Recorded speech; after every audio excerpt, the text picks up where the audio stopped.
There are two fundamental ways you could access assets from your IDE. The first one is that you could import the asset, either by value or by attaching directly to your SEM. The second way is to link to artifact or to link to a set of artifacts. In this example here, I'm designing a credit web service WSDL. The credit check service will need to use a common schema definition for a customer.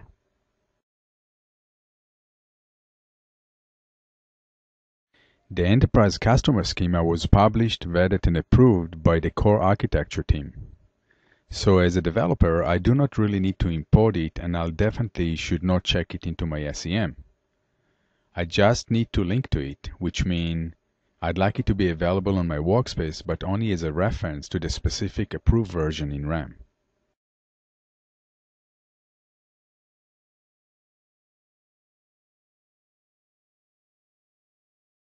So my workspace has references to the proper customer schema, and I'm ready to publish my WSDL for review with the proper stakeholders across my enterprise.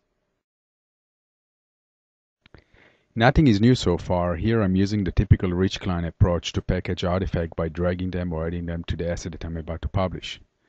What's new in 7.5 is the fact that the linked artifacts, these customer schemas that are linked in my workspace, are not published by value but rather as URL reference to the RAM artifact resources.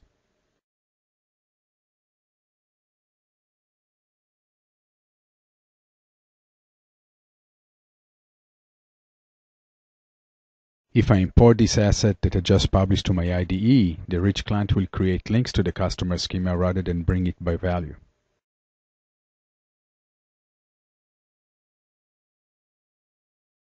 So here's the newly published WSDL asset.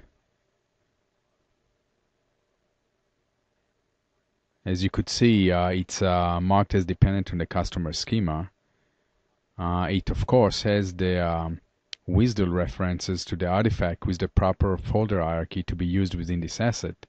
So let's get it.